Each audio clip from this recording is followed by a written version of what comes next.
Good afternoon. It's Sunday, January 19th, 2025, and you're watching Co-op for Two.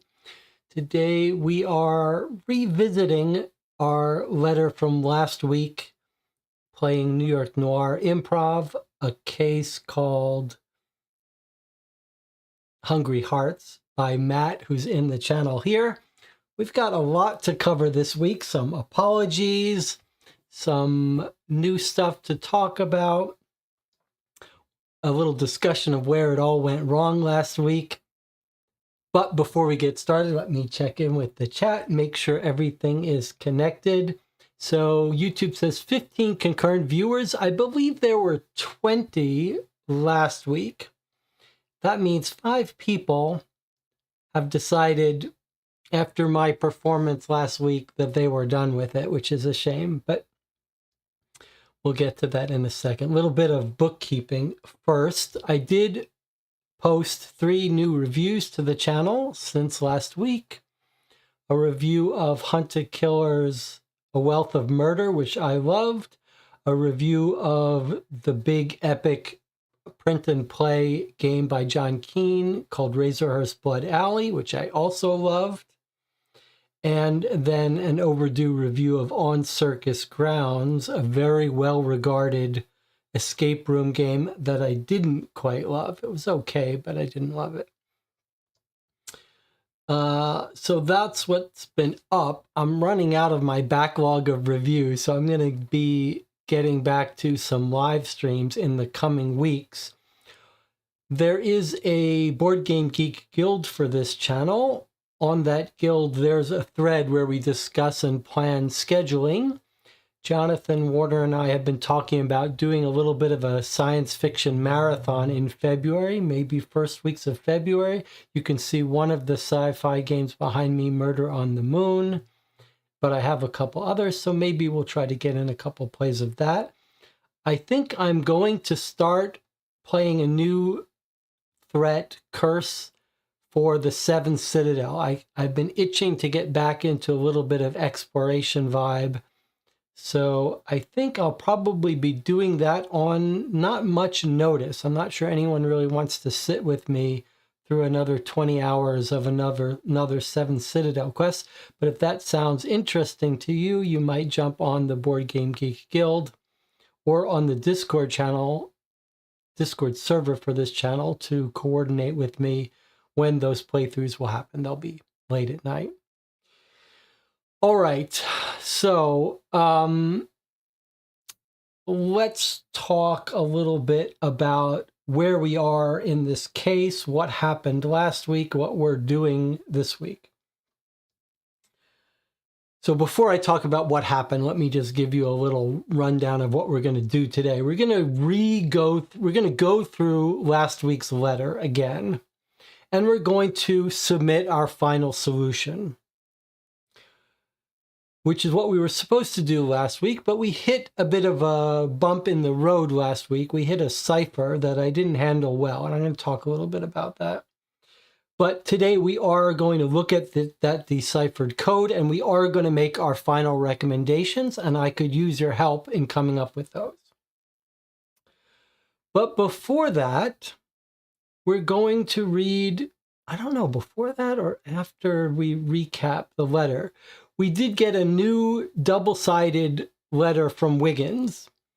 Matt decided that with our struggle last week, he would let us go to one more lead, and we agonized it over in the Discord for quite a while, mainly Debbie and I. And we did come up with one last place to ask Wiggins to go, which was the laundromat. So we do have a new single-page, double-sided page letter to read this week. Consider it like letter 5.5. Before we compose our final solution. All right, let me talk a little bit about what happened last week and all of the trickle-down ramifications for that. I'll make my apology, and then we'll get into it. We'll try to use it as an opportunity for all of us to learn a little bit. So last week, we got a big, long letter. In this case, that has been amazing. And I was thrown off by last week's letter, and I went a little bit on tilt. It was a combination of things, a little bit due to lack of sleep, a little bit mostly due to the cipher that we couldn't figure out. But then there was also a little time element. There's a whole bunch of things that happened last week. And what ended up happening is that after about 2 hours, with me getting a little bit upset at the chat, not for good reason, just because I was flustered, we just said, all right, we got to stop playing now. We've already gone 2 hours. We're going to have to figure out how to do this later, because normally we have these 1 hour, 2 hour sessions. We submit our reply, but that we didn't get a chance to do that. And then later that night or the next night, I had a separate session that I recorded, a live stream on short notice, called a cipher work session, where I spent a couple hours working on the cipher, and we did end up decoding it. And I talked a lot about the general issue of ciphers and why I was frustrated at the stream and I talked through a lot of stuff. And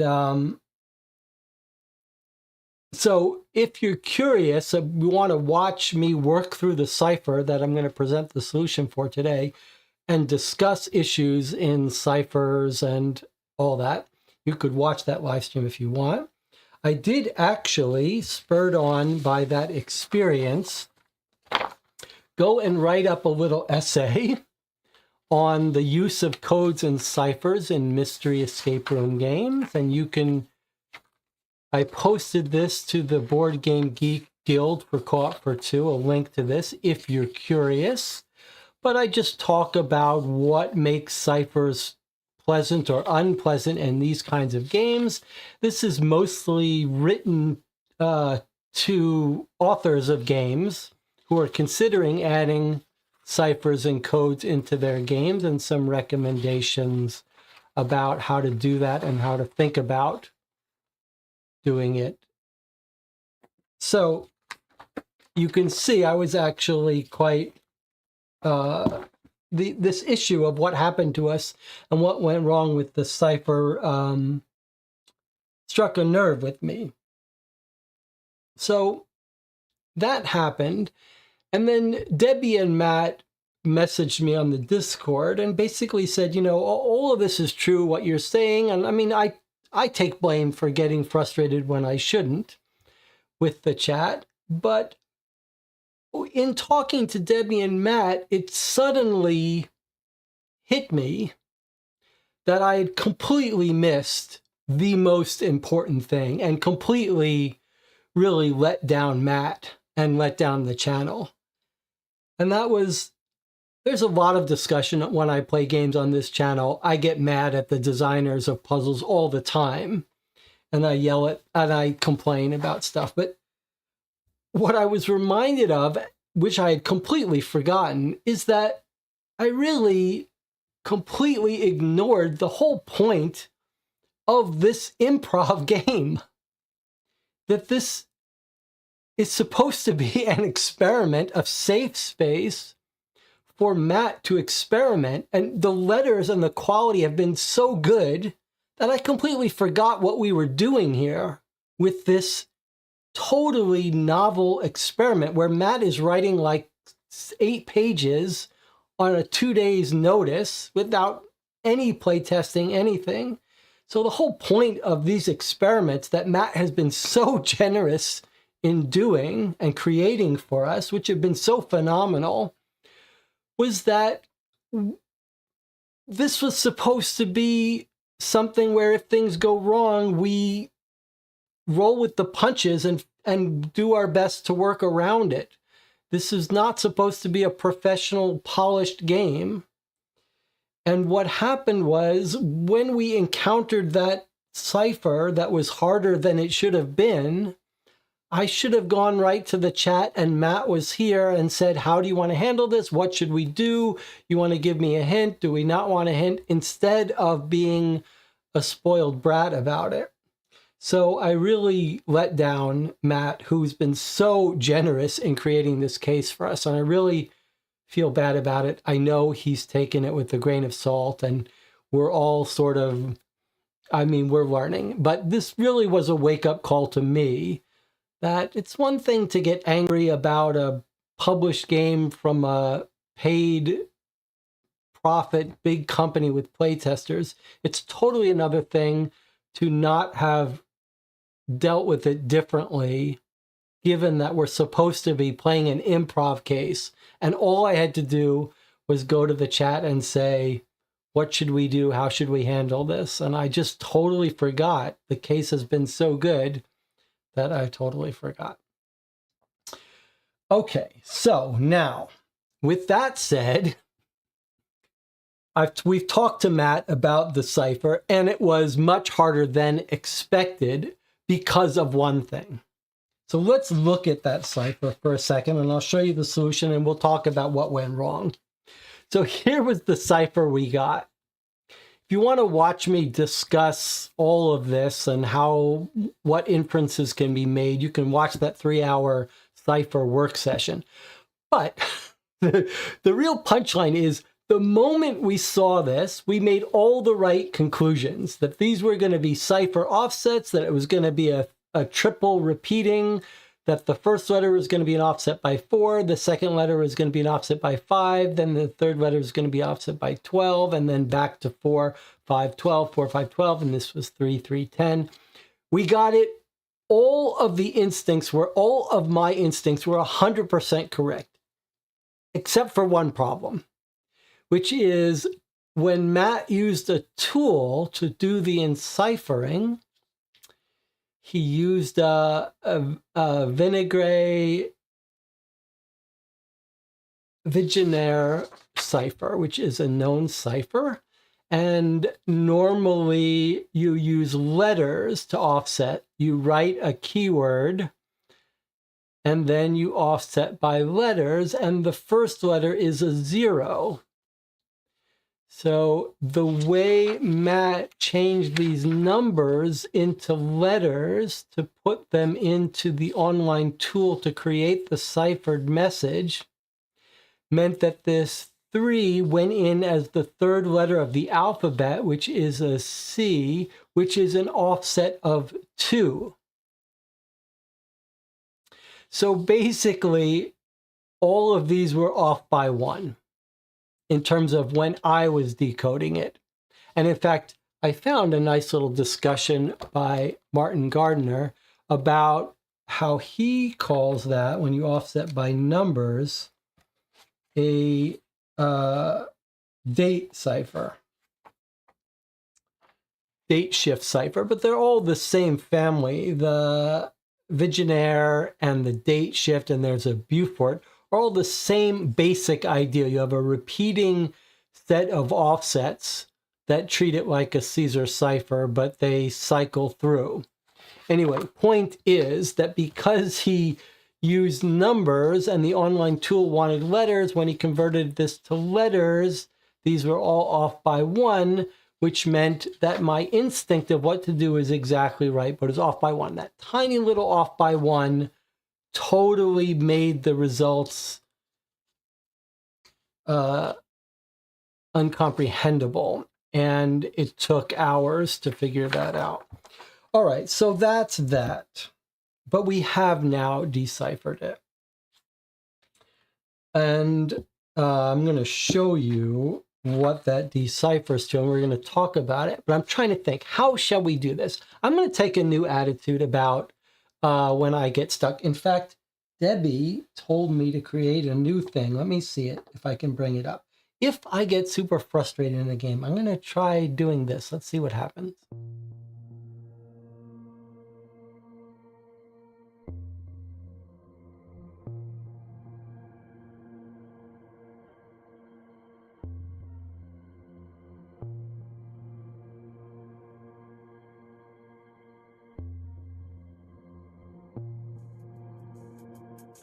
So that's going to be the screen I switch to when I go on tilt, and you guys can talk amongst yourselves and try to solve it. And I need a timeout, like a kid getting put into the corner, and the audio is muted, so I can just curse and scream and get up and walk away.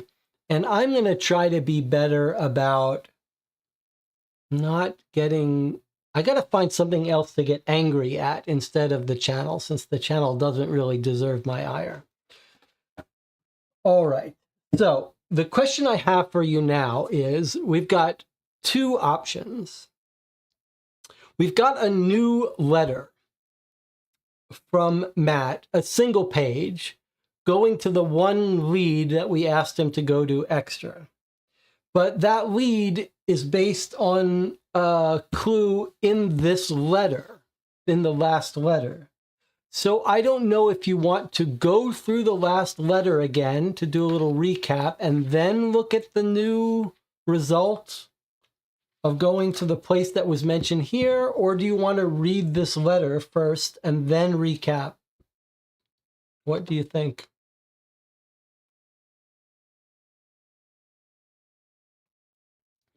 By the way, if you'll remember from our Improv Sherlock Holmes case, and it was mentioned in this year's thing when Wiggins said, what should we do with the stock market? I know you have a share in the carriage company. Do you want to sell it?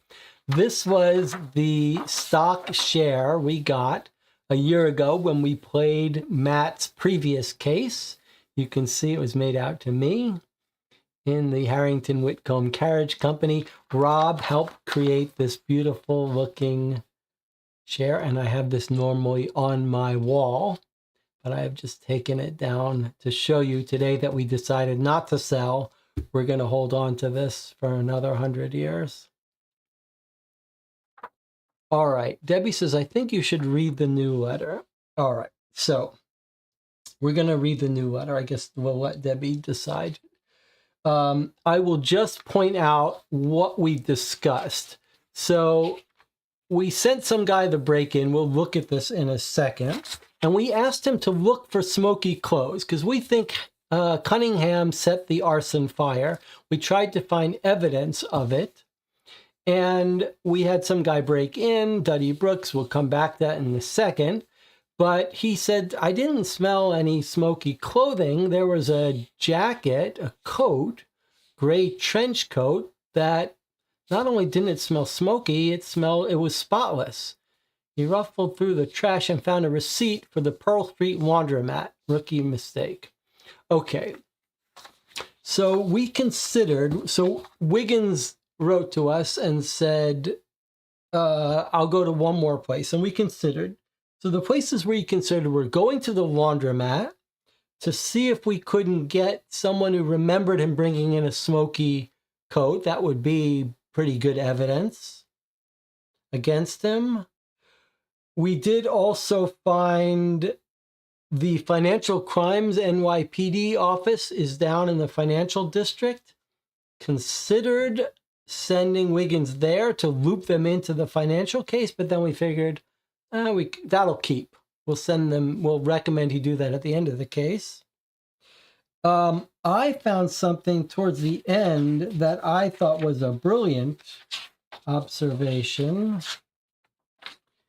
If you look at the notes we found in Cunningham's house, he made notes of all these other people. And one of them, Sawyer, he says, confides in his dentist. And I thought, hey, I'll bet I can find that dentist in the directory, the dentist that works in the financial district. And we could go to him and get information. I still think that was a good option. We strongly considered sending Wiggins to that dentist. But in the end, we didn't. And we thought about sending him to Michael Launt's office to see if someone witnessed Michael Lant working late night of the fire. But we remembered that the last letter we sent him there, and they said, hey, when you have a warrant, we'll let you go through the office, but not until then. So we decided, okay, it's not going to be any help. So the laundromat is where we decided to send him. And we're going to read that letter now, and then we'll go back and recap. All right, so here is our brand new letter for today that is new to us. Dear Mr. Reichler, I want to apologize for the actions of Duddy Brooks. That's the guy who dropped a letter under our door. This one saying, tell me who to rob. Give me the names and addresses of the other business people because I'm going to rob them. You have 5 minutes. And I said, no, we're not going to do it. Don't try to blackmail us. So here's Wiggins apologizing for that. What does he say? Never tried anything like that on me. I've only used him in matters of life and death. Didn't really get in his business. Won't be using him again. I'm concerned he may have gotten our suspect's attention. Ugh. As discussed earlier, given the amount of work your team has put into this case, the stakes involved, in my unhelpful reference, I felt obliged to investigate at least one more lead. I visited the Pearl Street laundromat this morning. The gentleman at the front counter introduced himself as Pete. I'm investigating the arson that took place several weeks ago and could use your assistance. Do you recall anyone dropping off clothes at the laundromat that smelled of smoke? I asked. Well, I suppose, Pete murmured. All kinds of people come here, chimney sweeps and the like. I'm sure it happens once in a while, and it wouldn't surprise me all that much. Please think carefully, sir. Lives are at stake. Did anyone drop off a jacket smelling of smoke this past month? He thought for a moment. Nothing comes to mind. Does your whole case depend on me remembering some guy's jacket? Taking your murder jacket to the cleaners is a strange thing to do, isn't it? Why not throw it out? That's a good question. I thought about it. We did find the laundry tag on Jimmy's jacket, but why go through the trouble of taking his jacket to the cleaners and forgetting to take the tag off of it? The phone rang and Pete walked over and answered it. Huh? Let me see. He put the phone down and walked back over. Are you Wiggins? I picked up the phone. Who is this? No one's going to believe you, but you have a lot more to lose than I do. I didn't recognize the voice. He hung up. What did I have to lose? Alice. I called a cab and rushed home as quickly as I could, ran up the stairs, and practically kicked in the door. Alice was at the kitchen table, staring at playing cards. Are you okay? I asked, out of breath. No, Alice said. This cipher is really hard. Whoever made it didn't really know what they were doing. I explained the phone call and what happened. Oh, yeah. I thought that was kind of weird. Who takes their evidence to the cleaners? I bet he wasn't even wearing that trench coat when he set the fire. Maybe he put the tag there after he recognized me in case I came back. If he is keeping tabs on us, maybe we can turn the tables and lure him out. I'll be the bait. It was the last thing on my mind. I was disappointed the lead wasn't more fruitful, but I was determined to help in some way. I went over the case notes and the theory you provided me a few days earlier. There were still some gaps on the financial side of the case, so I called up my contact at Financial Crimes and explained the situation. If Hamoud had evidence of insider information, could it be used to charge anyone with a crime? What crime? He asked. Our phones haven't stopped ringing all day. People want us to do something about all their money disappearing, but what can we do? Nothing like this has ever happened. I hope somebody looks into it, because right now all I can do is shrug my shoulders. So, not a crime. Was it about reputation? I can maybe understand why someone like Sawyer Hartman would be concerned about protecting his image, but we don't even know if Hamoud was a liability. He was killed in such a brutal way. There was still a lot left to do, like piecing together a means, motive, and opportunity for Jimmy Cunningham. Now that he's on to us, we may also need a plan to capture him. Maybe Alice would have some ideas. We're stumped, Alice. The one thing we're missing is, why did Cunningham need to kill Hamoud? Why not? Alice asked, staring intently at the cipher. Sincerely, Wiggins.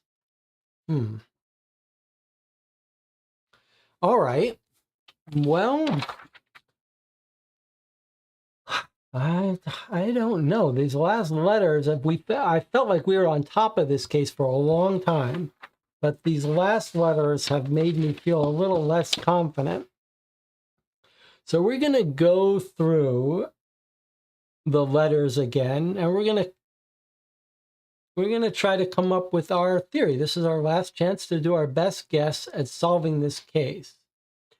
Before you read it, let's just go over what we basically think. We think Jimmy Cunningham, who's pretended to be Michael Lant's friend, is the main bad guy, the main villain, and he has framed Michael Lant. He's stolen his shoes and stolen a playing card with his fingerprint, burned down Hamoud's house in arson, and left fake shoe prints to lead to Michael Lant, left a fake card with his fingerprint on the scene, and been feeding the police information that implicated Michael Lant. We think he was the guy watching the Lant house in the trench coat that Alice saw tracking around the house, and everything. He's also the main source. In this letter, we discovered he was the main source to Hartman with insider information. He was playing all sides against each other, it seems. And it sounds like he made up the feud. He created the feud between Hamoud and Lant. So how long has he been planning this? And the whole reason he's doing this is because he wants Michael Lant's wife. He's in love with her, desperately in love with her. He's been trying to get her for a while, and when he finally succeeded in his plan at getting Michael Lant arrested for this murder, he finally made his move, and he tried to get Mrs. Lant to run away with him, and she said no, and he freaked out. What we don't really understand is why go to all the trouble to murder Hamoud and the wife. Something just occurred to me. Something just occurred to me.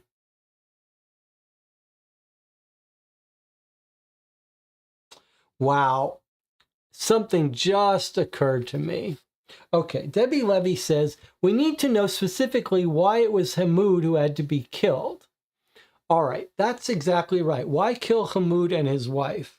Now, I had some early speculations. I said, okay, it's not that hard to imagine. Here's Jimmy Cunningham. He's telling Michael Lant that Hamoud hates him. He's telling Hamoud that Michael Lant hates him. He's creating this fake feud. And he's the source for this inside information. Okay. So I said, it's not that crazy to think that Hamoud may have figured out that Jimmy Cunningham is the source, or figured out that he was planting fake information, or told Jimmy Cunningham, like, tomorrow I'm going to go confront Lant and get this over with once and for all and find out why he's saying bad things about me. And maybe Cunningham panics and says, okay, Hamoud is going to ruin this whole thing, and I have to kill him to cover up my tracks. But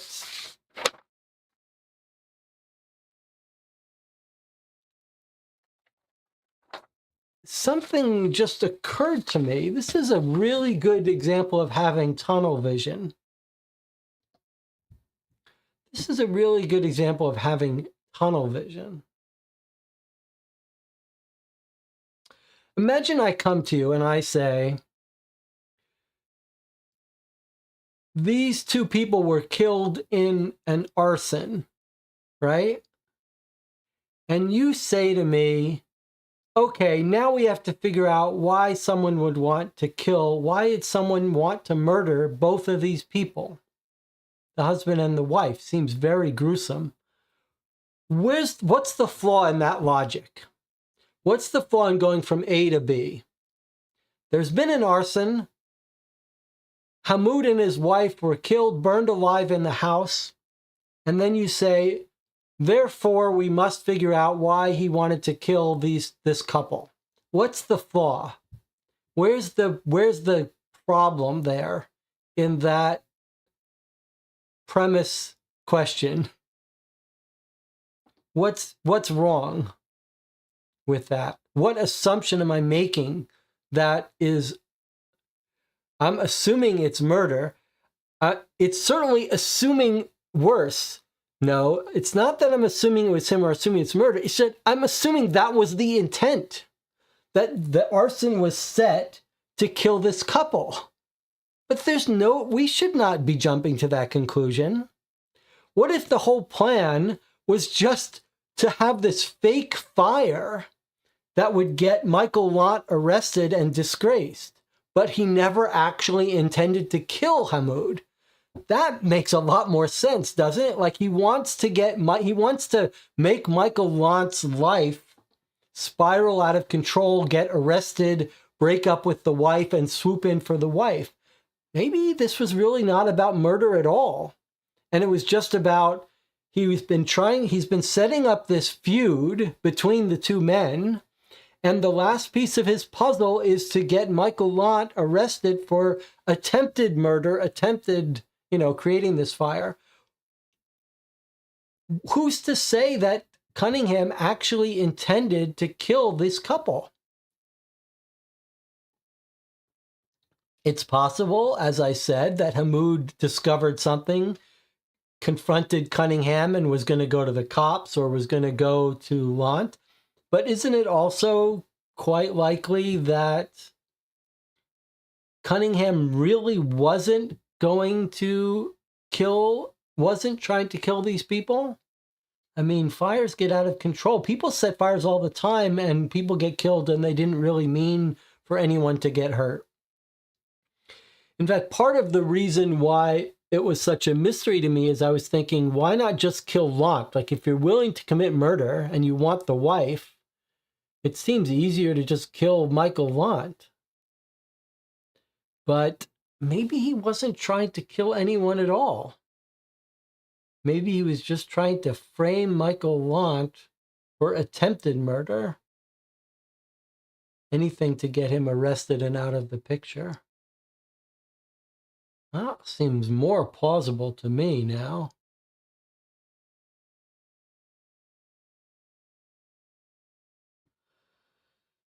All right. Well, just keep that in the back of your mind.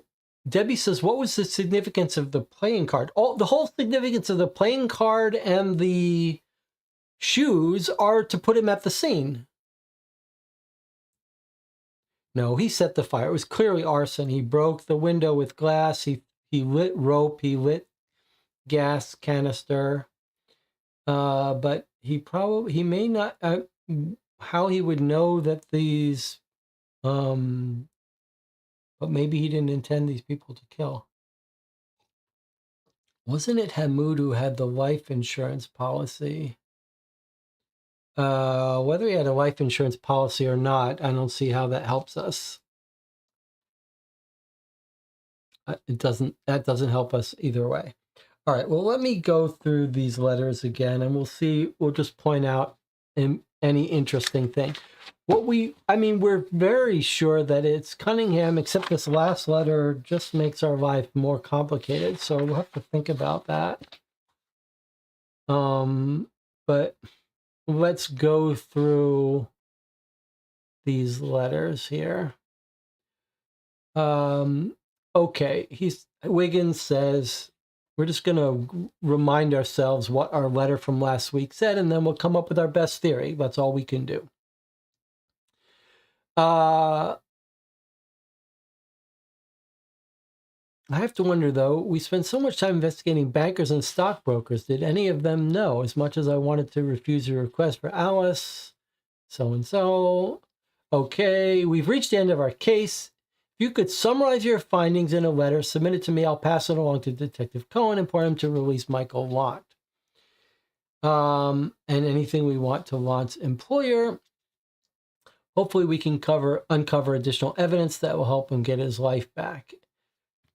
Jackie Hardball says, if we can hand the real killer on a silver platter, he'll do the right thing, but the burden is on us. A rock-solid argument with evidence to back it up. I'll let you know how it all turns out. So it sounds like we just have to put the blame on Cunningham for the most part. Okay, Alice went and visited Victor. We're convinced Victor is a good guy. He wants us to look at everything, look at his father's office. This is Hamoud's son. Victor says that there are some encrypted documents. She talks to him. It's clear that he's a good son. She says it's Michael Lott. We work for Michael Lott. He understands. He's like, come look around. So they go into his work and they look around. Deck of playing cards, but no cards removed from it. So he's clearly not involved. They find the encrypted messages. And then Dean Kimmel gives him a call and tells him, reminder, your father borrowed these stocks. They've dropped in price, but he still has to pay them back. I think this just confirms our short selling theory. Nothing illegal about that. And it does seem to suggest that Dean Kimmel's a reasonably good guy. He's just saying, like, look, I'm looking out for you. Don't forget you got to repay these stocks that you borrowed, and he's going to make a good profit because they're now lower in price. I don't think there's anything more significant there.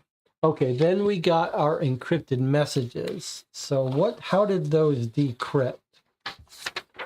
Here was the decryption. They're clearly information. We talked about these before in the stream, but you guys didn't hear it. Okay, so here where they are. Welcome, valued client. Hello, Maurice. Updates encrypted, top secret, source at stock exchange, knows when and where to find intel, close relationship to MC. So, hello, Maurice. That's Hamoud. That's the guy who got burned up in the fire. This is clearly encrypted communication to him. These are all messages he's receiving. And he says, I have a source at the stock exchange. He knows where to find intel. Close relationship to MC. We think that's Mason Carrier, the organizer of the card game. And he says, September's rough, but should recover. Most Must insist on codes. Source is paranoid. Sorry for the hassle. Fun, we hope. Know you like hearts. So I think he's telling him that he's going to be playing hearts with them. Maybe that's how they're sharing the codes, these codes. The next sentence says, by HWCC, Solid Outlook would never throw the game. No match for the king. They call me the HM because I get the hearts.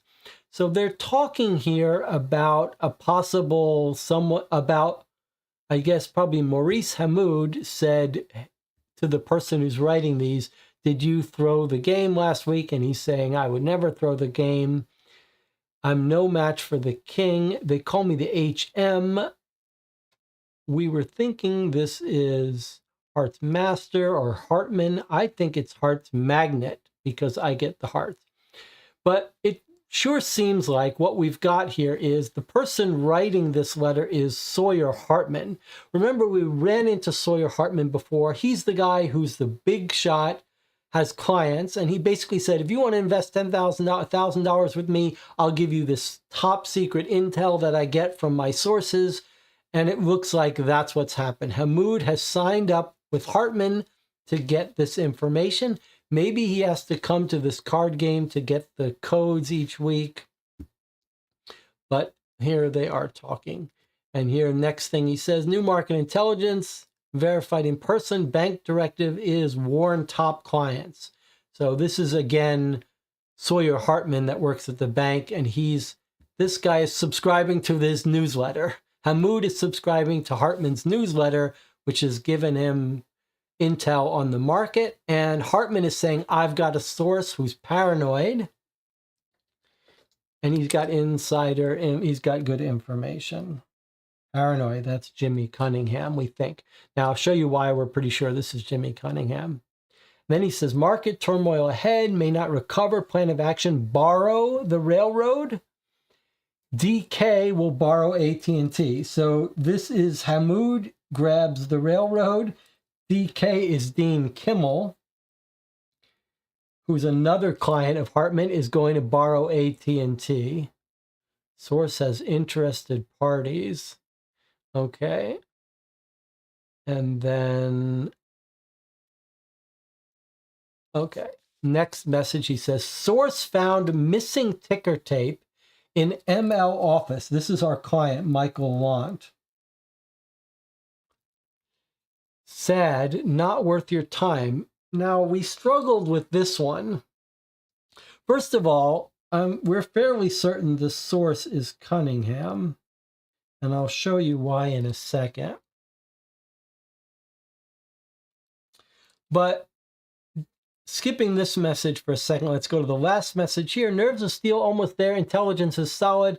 NYCRR confirmed overpriced. AT&T confirmed overpriced. Possible trend. Current course of action is safer.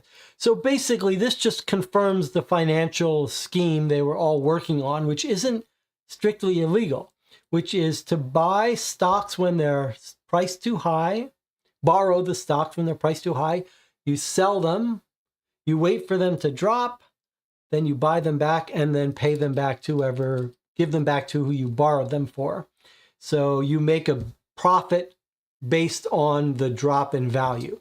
So you're shorting stocks. Stocks you think are going to drop, you buy, you borrow, you sell, you rebuy.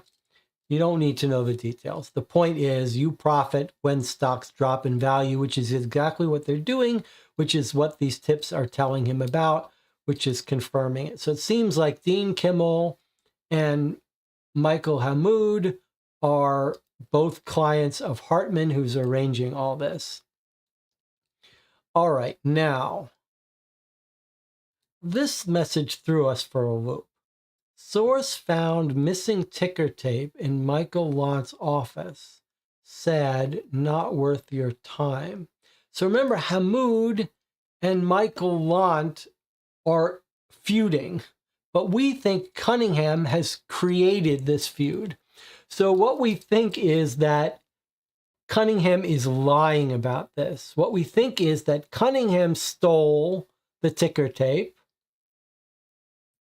and either gives it to Michael Lant. Remember, that's what Michael Lant tells us, that his friend Jimmy is giving him ticker tape so he could try to study it. And it sounds like Cunningham is playing these people off each other, and that Cunningham has told Sawyer Hartman, hey, I found that Michael Lant stole the ticker tape. And Sawyer Hartman is passing that information to Hamoud that says, you know, don't get upset about it. It is Michael Lant. He is a bad guy. He is stealing from you, trying to get insight into your trades. It's not worth your time. But I think if we're right about this, this is a clue to us, right? It's a clue that none of them understand how Jimmy Cunningham is lying, right? One of our questions is, who else is in this with Jimmy Cunningham? Who else is Jimmy Cunningham working alone, playing these people off each other, or is he working with someone?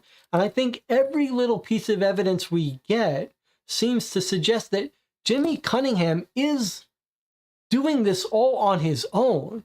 Like, Hartman doesn't know that Jimmy Cunningham is lying to Hamoud and setting up this fake feud. He believes Cunningham when Cunningham says, guess what? I found Michael Lant stole this tape. So Cunningham seems to be playing off everyone. That's my read of this. And then if we just jump to the burglary of Cunningham's house, we can see the last piece of evidence. So the house is all broken up. That's because Michael Lant's wife turned him down and he freaked out. The trash found a receipt for the Pearl Street laundromat. We'll talk about that in a second. So here's confirmation about our theory about Jimmy Cunningham being the source and Hartman being the boss who's sending out the newsletter. He says he sees a lot of Wall Street garbage. Sawyer Hartman's name comes up a lot in correspondence. And here's the notes he finds. Maggie, who we think is Margaret Layton, the telephone operator who's good friends with Cunningham. Sawyer confides in a dentist. Maurice Hamoud is gullible, likes to feel special. Dean Kimmel, Yankee scores in times, don't know what that means. Mason Carrier, who runs the card games, no friends, needs someone to talk to. He's the one who runs the card game. So our conclusion is, I think the logical conclusion is, this is Cunningham's list of people he gets information. This is his list of how to manipulate people. He knows what kind of coffee that Margaret Layton has so that he can get friendly with her, so she'll tell him what's going on with some of the stocks she hears about, AT&T in particular. He's got notes on Sawyer. He's probably working that angle too, talking to Sawyer's dentist to get information, maybe. His notes on Maurice says he's gullible, likes to feel special, so he's cozying up to Maurice Hamoud, telling him Michael Lant doesn't like him. Dean Kimmel, I don't know what that means. Mason Carrier has no friends, needs someone to talk to. And remember, in this message from Hartman, he says, somewhere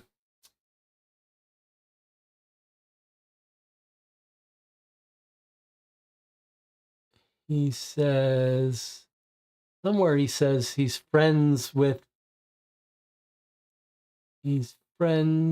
close relationship to Maurice here. So the source, Jimmy Cunningham, is cozied up to Mason Carrier, the guy who runs the card game. So to me, this is really just evidence that Cunningham is figured out. He's the source. He's getting information to everyone, selling it to Sawyer, and Sawyer is selling it in his newsletter to his investors. But it seems to me like Cunningham is playing everyone. That's how I see it. And then this is more evidence that Cunningham is totally obsessed with Michael Lant's wife. He's keeping a picture in his drawer where he's torn off Michael Lant's half of it and just so he can just stare at the picture of Michael Lant's wife. All right, so that's our theory that it's all about Cunningham and Cunningham wanting the wife. All right, let me go look at these other. We're going to review Alice's notes.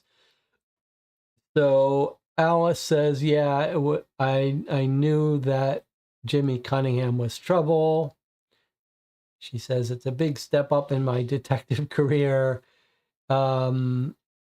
Okay, we read all that. Now, Roger Vernon went with Alice to the hardware stores. Takes them 4 stores, and they finally find someone, and he says, there was an odd guy who came here a few weeks ago to buy some rope. The rope was used to start the fire, and we know that we're guessing it was probably bought from one of these local stores, and we've identified what the stores that sell it. He says, a lot of us in the neighborhood know each other, but he was a new customer. He didn't want to talk. He just asked how much it was. What was he wearing? Was he wearing a coat? He did have a heavy trench coat on. I remember that. Bland coat, gray or black. I'd know it if I saw it. I've got a sharp memory. Get me a lineup. He joked. Okay, so a gray trench coat that Jimmy Cunningham has been seen wearing. So this is more of our confirmation that he started the fire, he bought the rope. This seems pretty solid to me, and a possible eyewitness who will be able to eyewitness Cunningham and his coat that he wears all the time. So there's no reason for him to get rid of it, even if he realizes we broke in.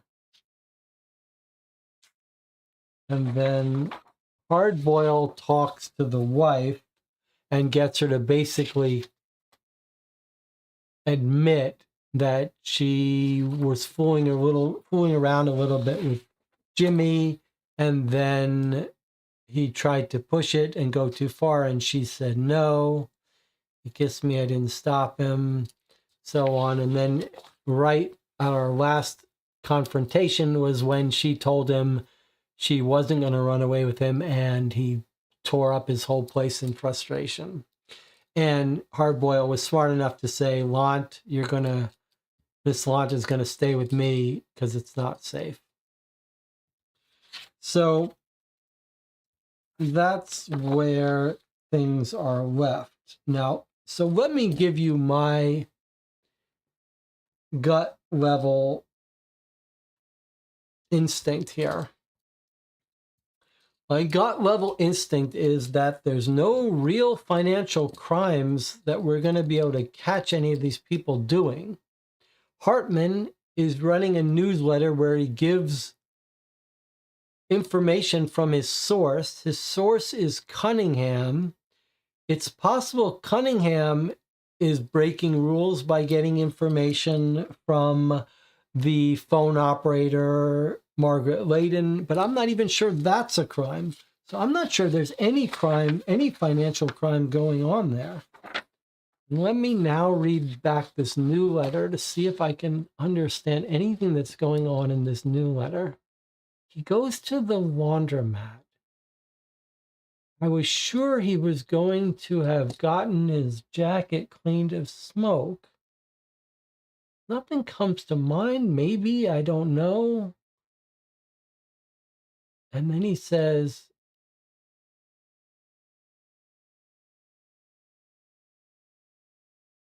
taking your murder jacket to the cleaners is a strange thing to do, isn't it? Why not throw it out? That's a good question. I thought about it. We did find the laundry tag on Jimmy's jacket. We didn't find it on his jacket. We actually found it in the trash can, but regardless, why go through the trouble of taking his jacket to the cleaners and forgetting to take the tag off it? Or this isn't quite right because he finds it in the trash. There's a little miscommunication, but maybe it's a miscommunication between Duddy or us and Wiggins. Wiggins is under the impression that we found it on the jacket, but actually we found it in the trash.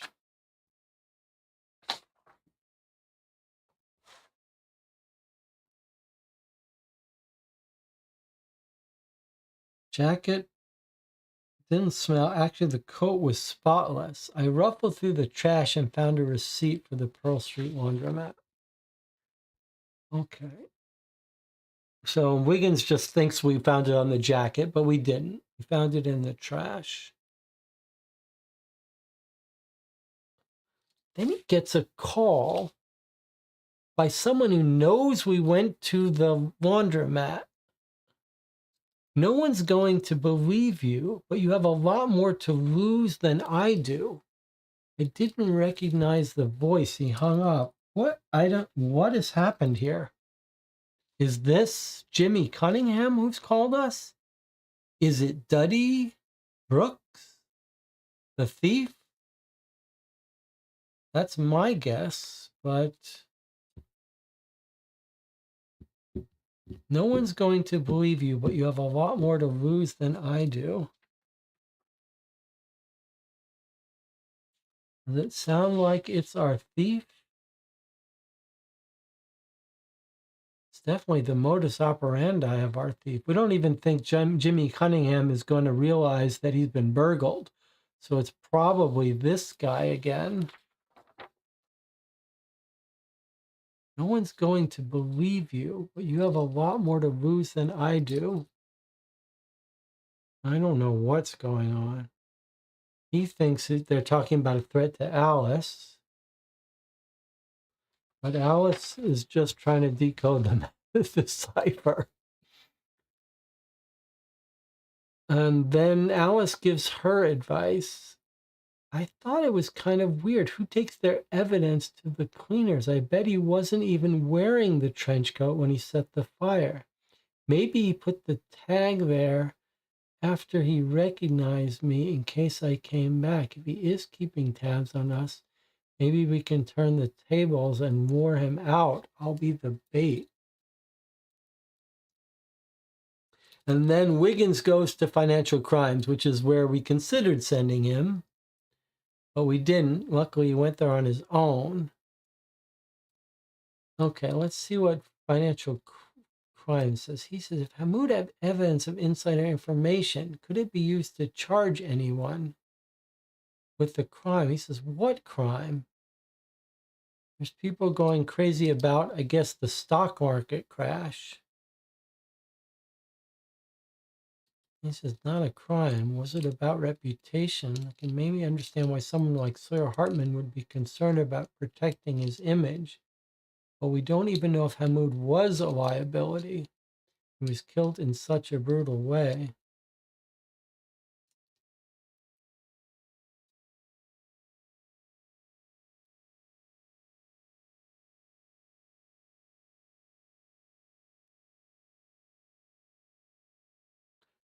Why did Cunningham need to kill Hamoud? Why not? Alice asked,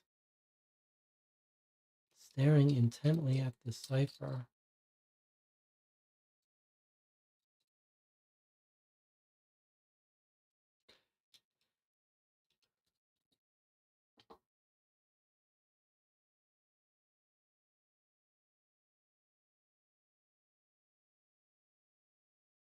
Debbie says, I must confess, I'm kind of stumped. I wasn't expecting the jacket to be a red herring. It seemed like such an obvious clue. Debbie says, possible Jimmy didn't intend or care whether Hamoud was killed, but then we're back at he just wanted to implicate Lant, whereas Wiggins seems to think H was killed for a specific reason.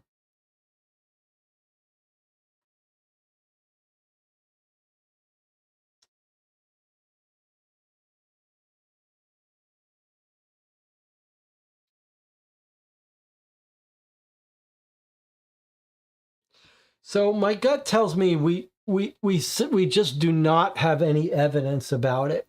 We do not have any evidence about a motive to kill Hamoud.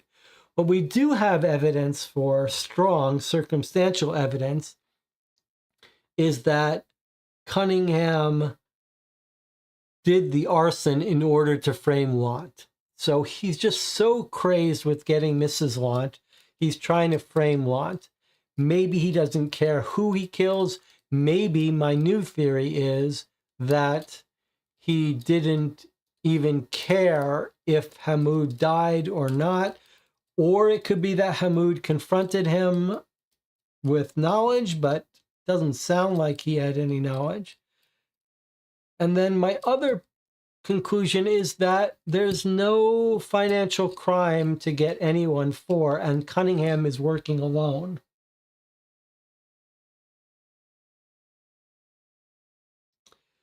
So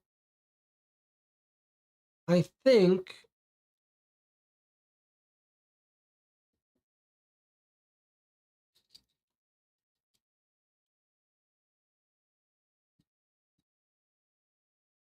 means mode of opportunity. Well, I just don't think we have it. I don't think it's here. I don't know if we're missing anything, but I don't see a good thing. So I'm going to start writing it up. You guys talk, and then we'll fill this in a little bit as we go. Okay. So I'm just going to lay out the main evidence we have.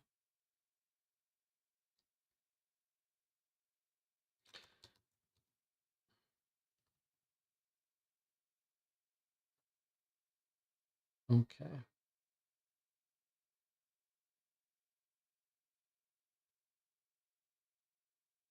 Certain that the main villain in our case is Jimmy Cunningham. We are certain he started the fire. He personally started the fire. Let's see. Main villain. Okay. How about you're certain, fairly certain he, operating alone,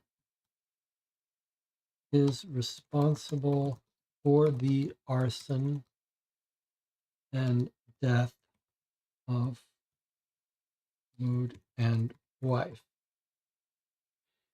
His main motivation was to frame Michael Lant, to get him out of the way so that he could lure away Mrs. Lant, whom he was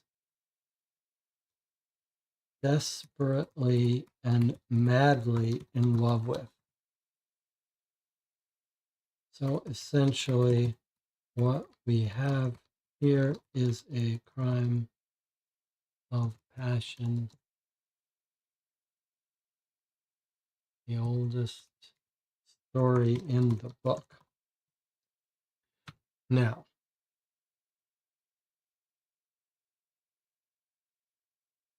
Cunningham was Sawyer Hartman's source. Just going to lay out the theory. Regarding financial crimes or behavior, Cunningham Sawyer's secret source, providing insider information to him, to Sawyer, who then distributed it to his high-value clients.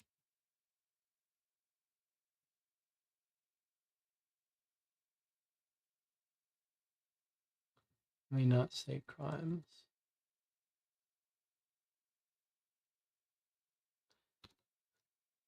can be, this can be found in the deciphered notes from Hartman to Hamoud.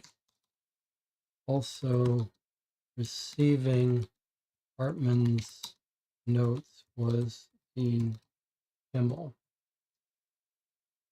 We don't at this point believe that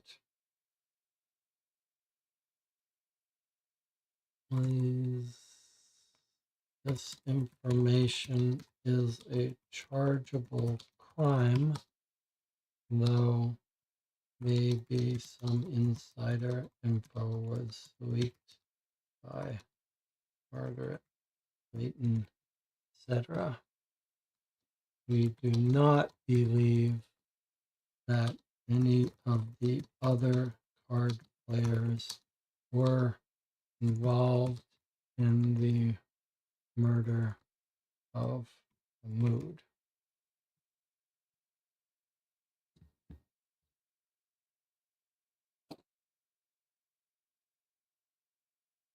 Or are likely prosecutable for financial crimes, especially given the current state stock market.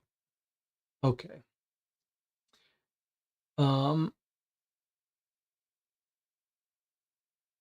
We can only theorize.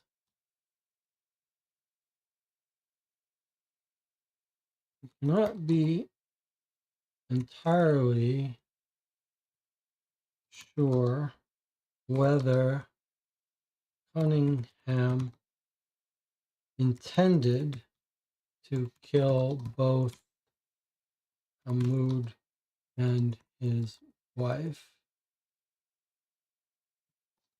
We believe the main motivation was simply to frame Want, get him out of the way, but he may have only intended to start the fire and not to kill them. Alternatively, we believe he had been lying to Hamoud and Want about each other, and it could be that Hamoud suspected, confronted Cunningham, leading Cunningham to fear he had to be eliminated.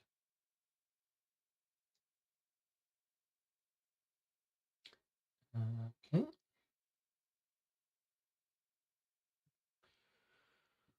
Okay, I believe this is our theory of the crime. Now, we should lay out some evidence.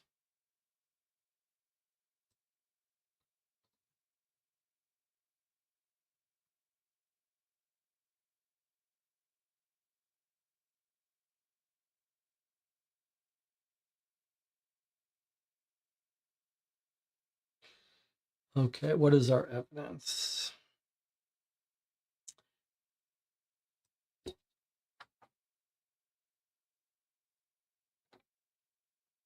Okay.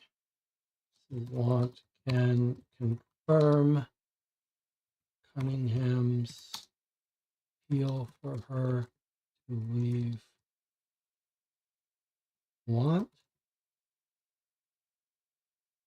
Detective Cohen can confirm that Cunningham was feeding police info against Michael Want while pretending to be his friend.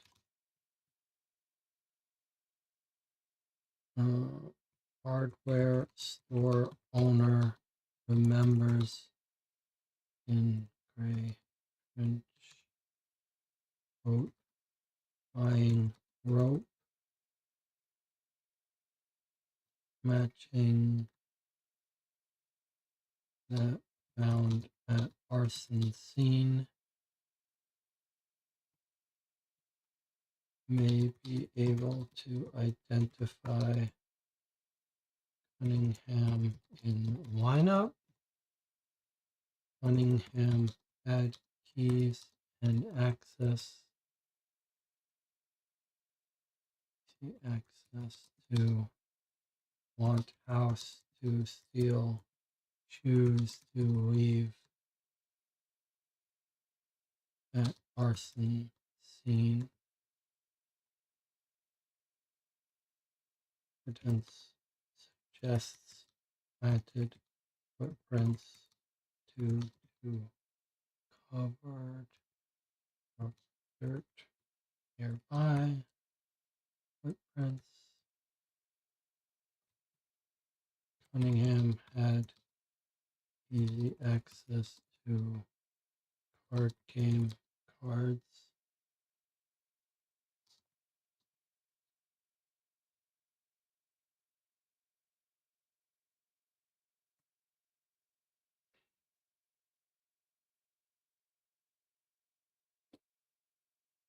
Let's see, I guess we could say some other things too. Let's see.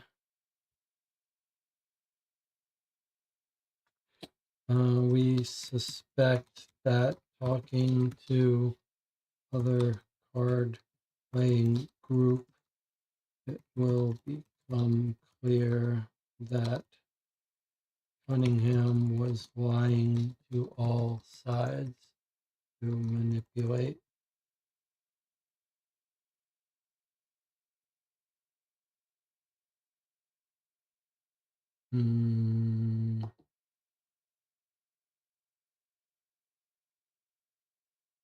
To create a fake feud between mood and want.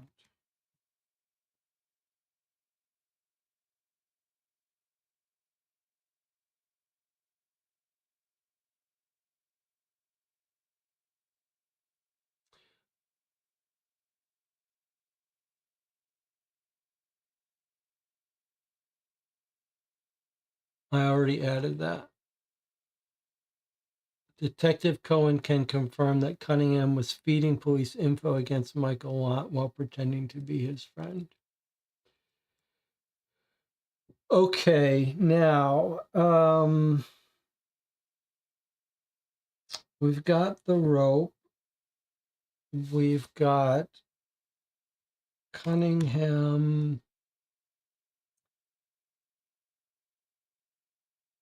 We know Cunningham was staking out the Lant residence.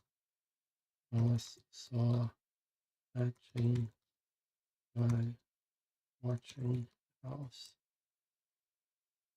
We strongly suspect he followed Michael Lant on night of arson to see he was working late night in office. So he knew Want would not have a good alibi. Confident Cunningham will also not have alibi and may have been spotted near Want work, loitering at the time. Also see if any cleaner or nearby workers may have seen Want working in office all night. He does have a cot there, may be cleaner and alibi him.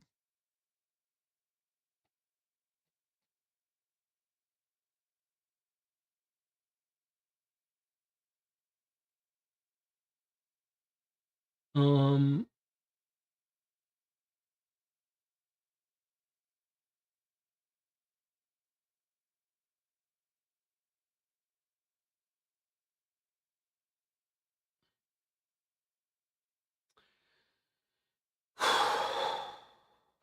now, there's also, however, this new letter about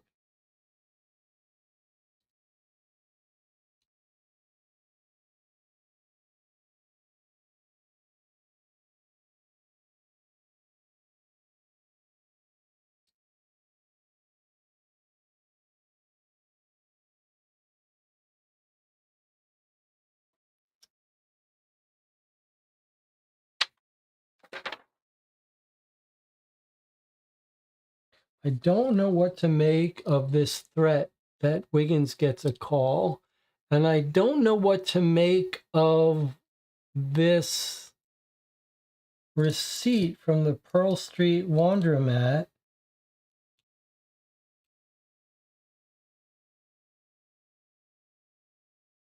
Is it just totally a red herring, or is it something else?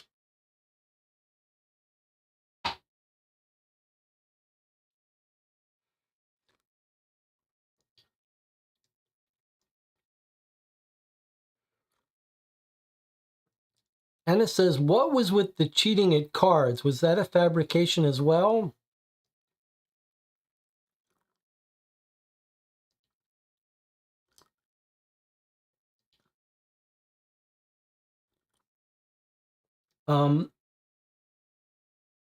The cheating at cards. Well, look, I'm going to write up a little entry here, just, and you guys can decide how, if you disagree, whatever.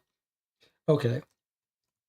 Regarding the original case of potential cheating at cards that we were originally hired on about, the deciphered message and the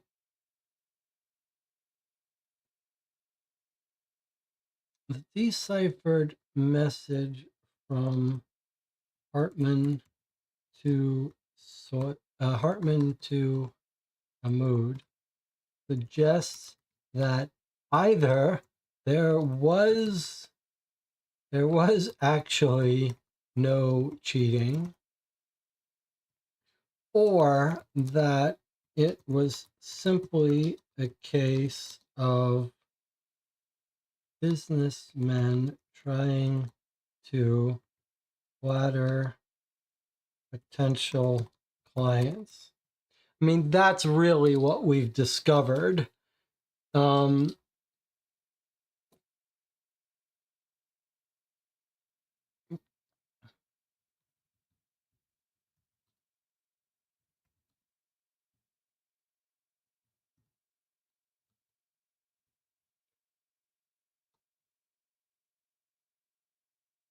Basically, what we got is we got in our letter a comment like, they obviously talked about it, and in the encrypted message, he says, ha ha, would never throw the game. I'm no match for the king. They call me the heart magnet or whatever because I get the hearts. So he's saying, you guys talked about me throwing the game, but I didn't throw it. It's just I had such terrible cards that even though it looked like I was giving you cards I should be keeping, the cards I kept were better. Like, they were the worst cards I could give you because my cards were so bad. Or he's lying because of the notes where Maurice is gullible, likes to feel special, no friends, needs someone to talk to. So basically, he's, I think they're basically just buttering up people. And yeah, it's not relevant. There either was no cheating or it was just cheating done the way someone might purposely lose to their boss to make the boss happy. Kristen says the card cheating idea was possibly just an idea planted by Cunningham to keep Juan busy. Yeah, maybe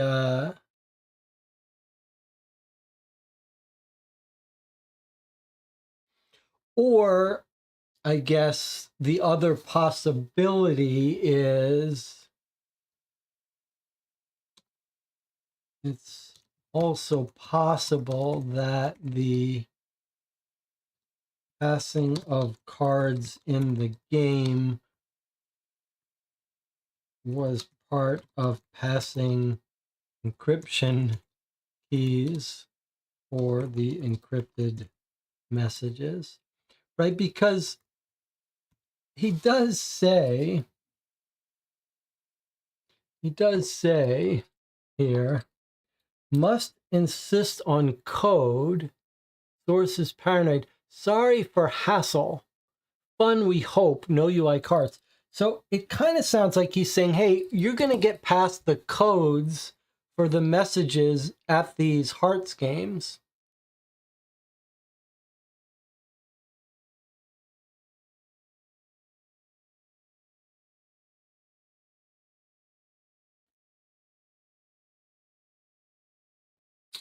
And so we could add to our thing that with the stakes of a murder, suspect that Hartman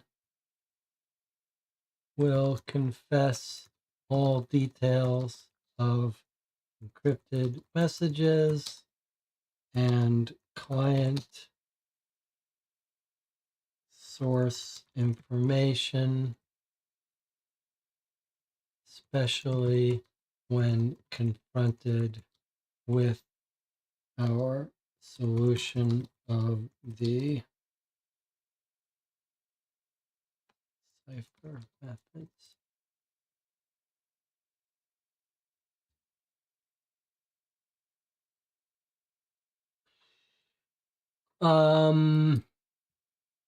Did we say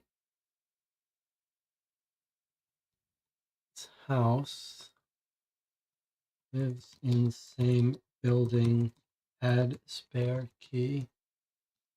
What we should say is, we should add to this, quite possible, we're trying to give them evidence that they can use, quite possible a building doorman can confirm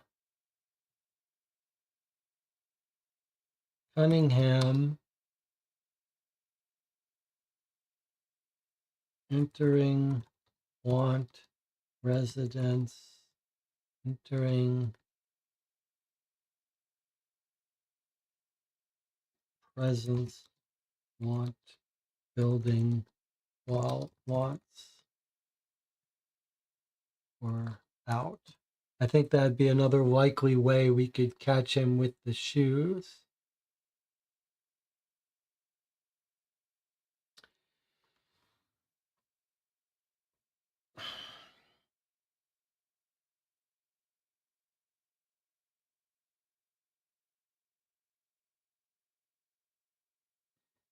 I suppose we should, where's our entry about the financial crime?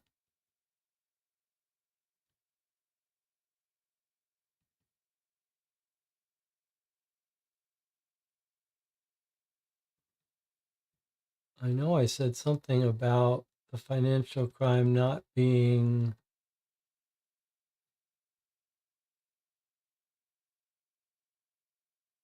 maybe I wrote it here, regarding financial misbehavior. Okay. The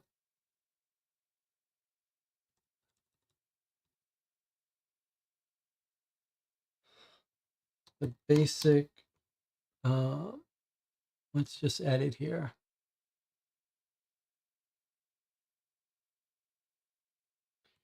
It is conceivable that Hartman and Kimmel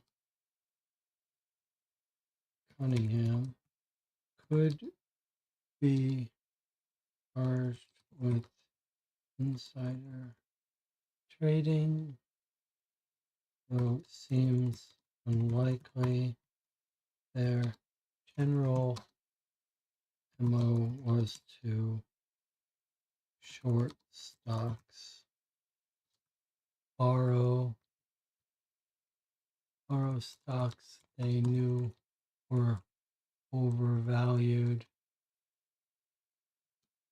sell, then rebuy, drop,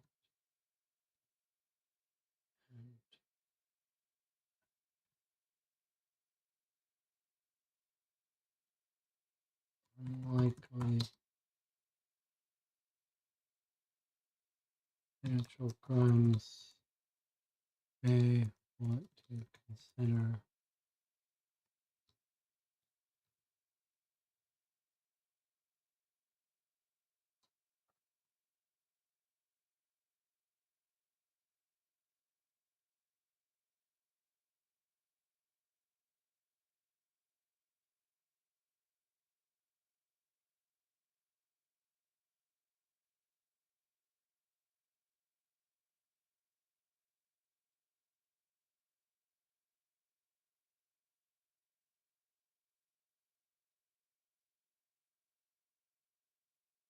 All right.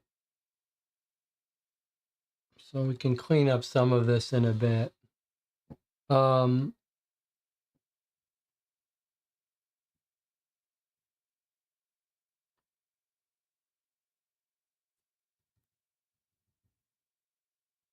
still very troubled by this whole laundromat thing.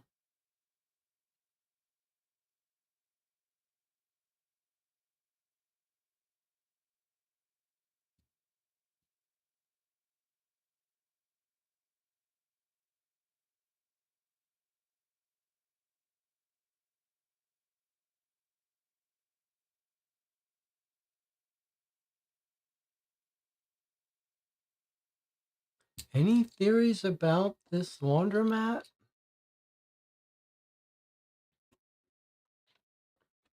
160 Pearl Street. I mean, is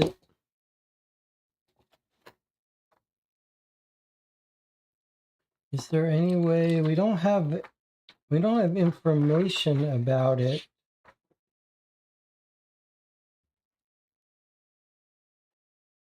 We don't have a date or anything on it, so I'm not sure. So the fire was on Front Street somewhere. Just trying to think, is there any way? Is it total red herring or is it something more? Pearl Street.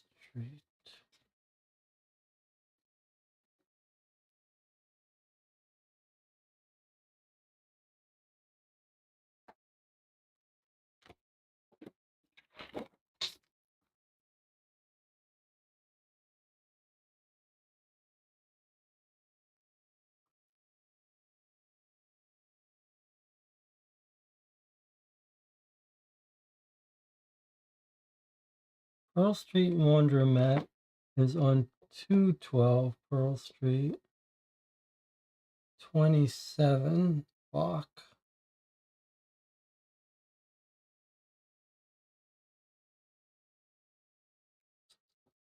So it's right here. The laundromat is here. Fire is right around the corner where he burned down the Hamoud house.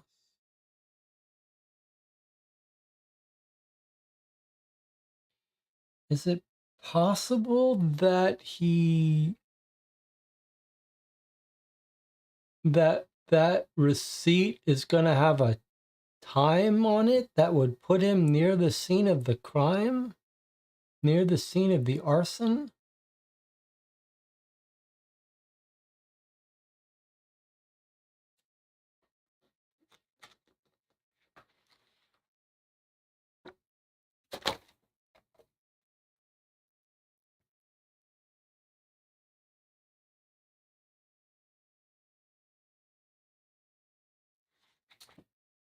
Look, the laundromat is here.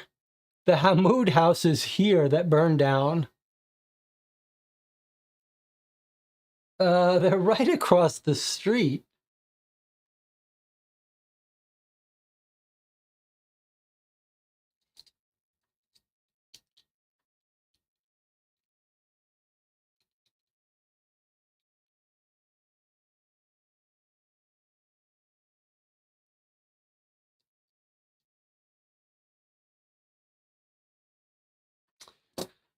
I'm gonna leave a note. I'm gonna add something to our thing.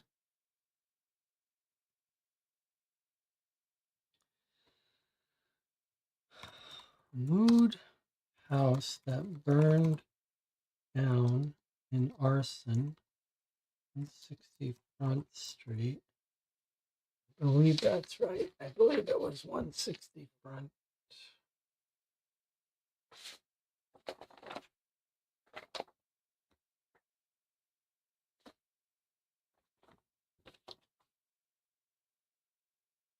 Yeah, 160 Front Street.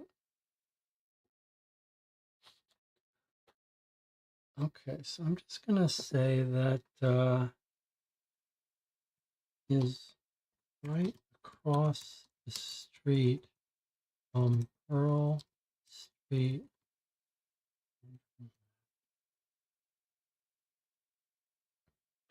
which we believe Cunningham, which we know Cunningham visited very recently. Check for receipt in trash. Cunningham residence. Possibly place him at scene of crime at the time of the arson.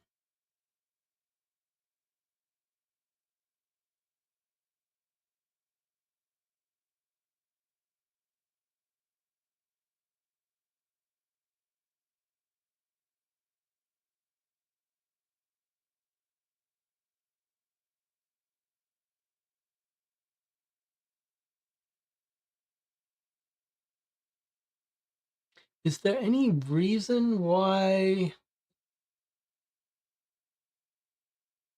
Is there any other reason?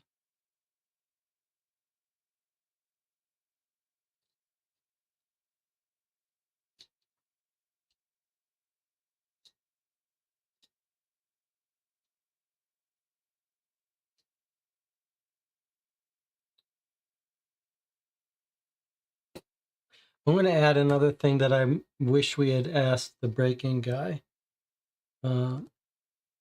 Advise police to search search Cunningham house for evidence of hammer used to break glass during arson. Is it possible that he used like the chemicals from the laundromat to start the fire? There were some gas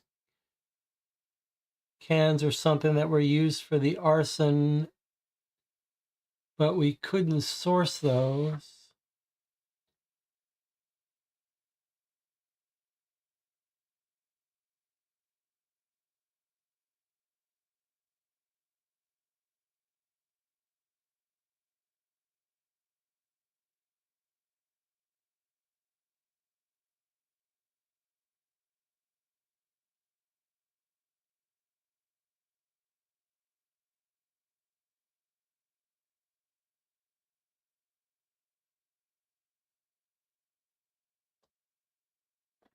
We need to look over this fire again and see if anything jumps out at us.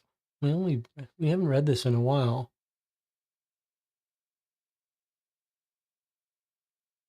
1 a.m. Saturday morning.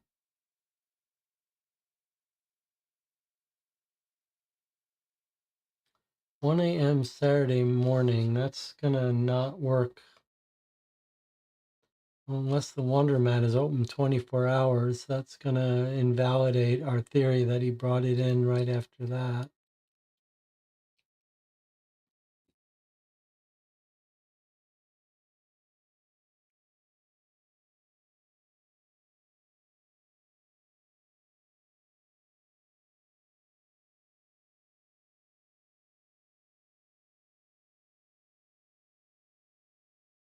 While there were several witnesses to the fire,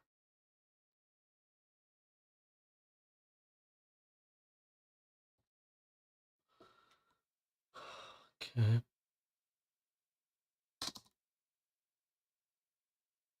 Understand there are witnesses to fire, perhaps line up with Cunningham could yield.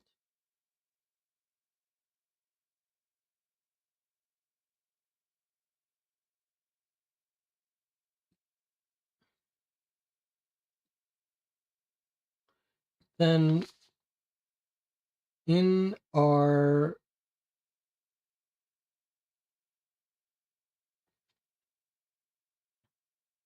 okay, now one more thing. In the last letter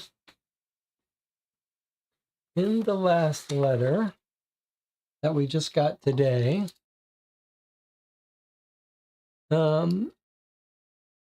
we may also need a plan to capture him. Maybe Alice would have some ideas, but Alice doesn't really have some ideas, but I have an idea. All right, how are we going to capture him? Who knows? Let's hear. Let's hear your ideas for how we're going to capture Jimmy Cunningham. Assume he goes on the run. Assume he realizes he's caught and goes on the run. How do we capture him? Who knows? I know how we capture him. That's right. That's exactly right. All right, everyone knows it. All right, let's just add some little notes here. Regarding capturing Jimmy, we know the Alice's better that Cunningham likes to hear himself talk, fancies himself a mastermind, and is very emotional over misses a lot.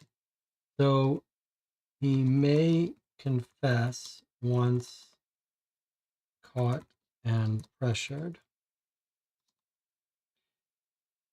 If he does run, we are highly confident he can be lured to a capture spot for capture by having Mrs. Want reach having Mrs. Ron contact him saying she has reconsidered and wants to talk. He will not be able to pass that up. May, in fact, be found working around Mont residence.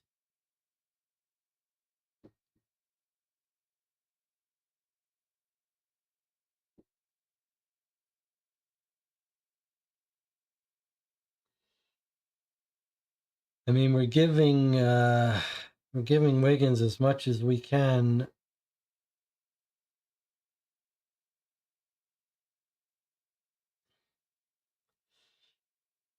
we believe, we wonder if Pearl Street laundromat receipt is of any evidentiary import. Thought maybe he would have brought smoke-filled coat for cleaning, but could not confirm. Maybe police can think of something. And then we should give them a little warning. Looks may be wild, hard,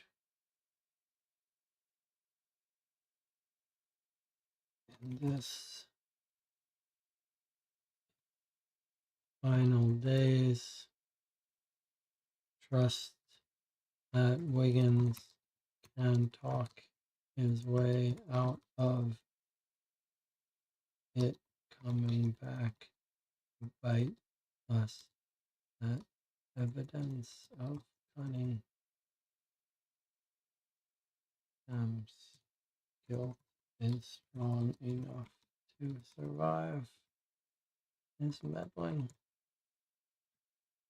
All right, is there anything else that we've left out here?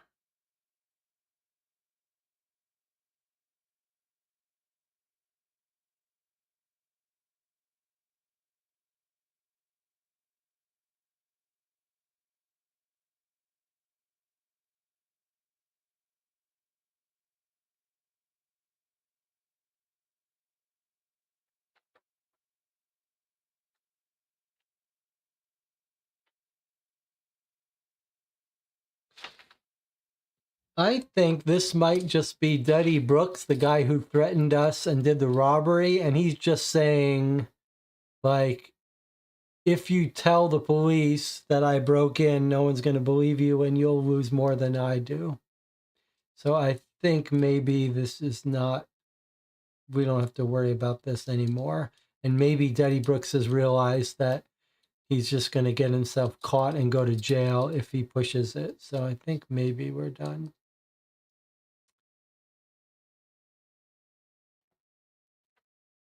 I still wish I could understand. I mean, maybe it's just a red herring.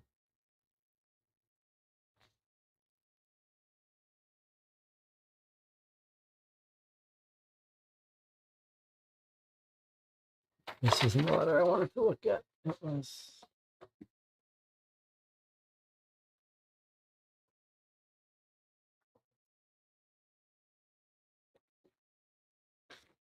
the receipt.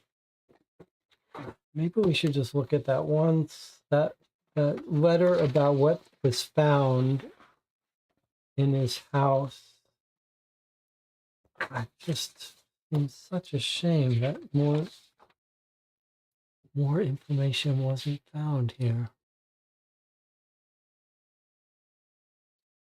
Looked like a tornado. I guess he's just angry. Maybe this guy is just so in love with the wife, he's just out of control. Closet near the front door, found the gray trench coat.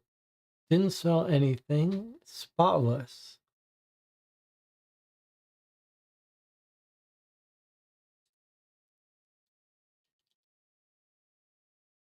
I mean, he may have had it cleaned for smoke. We don't know. They don't quite remember.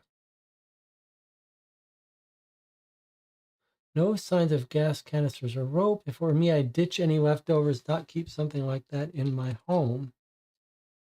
False wall in the second desk drawer. Photograph of a woman.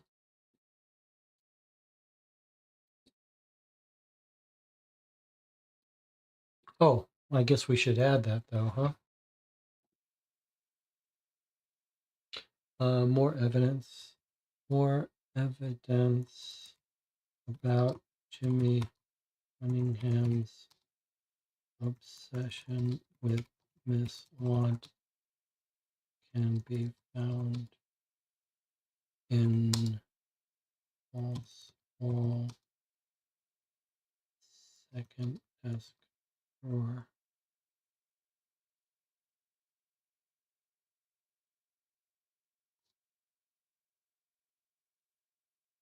Photograph of want Mr. Want removed. Trust Wiggins can leak this info to police if needed. Way won't arouse suspicion.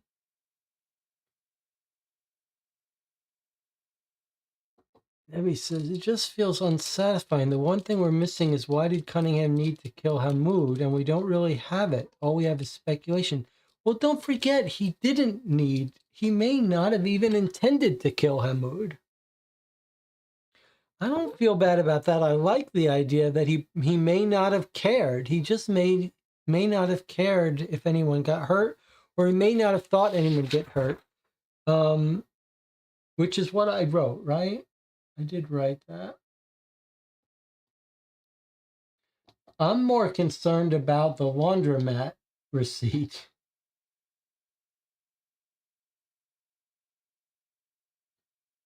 What did I say about the fire?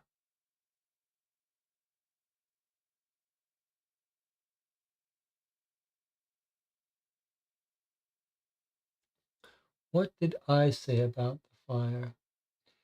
We cannot be entirely sure whether Cunningham intended to kill both Hamoud and his wife. I guess I want to modify that, right? Or just Hamoud. Or whether he actually intended for Hamoud to be killed at all, or just wanted the arson to be enough to get wanted, or attempted murder.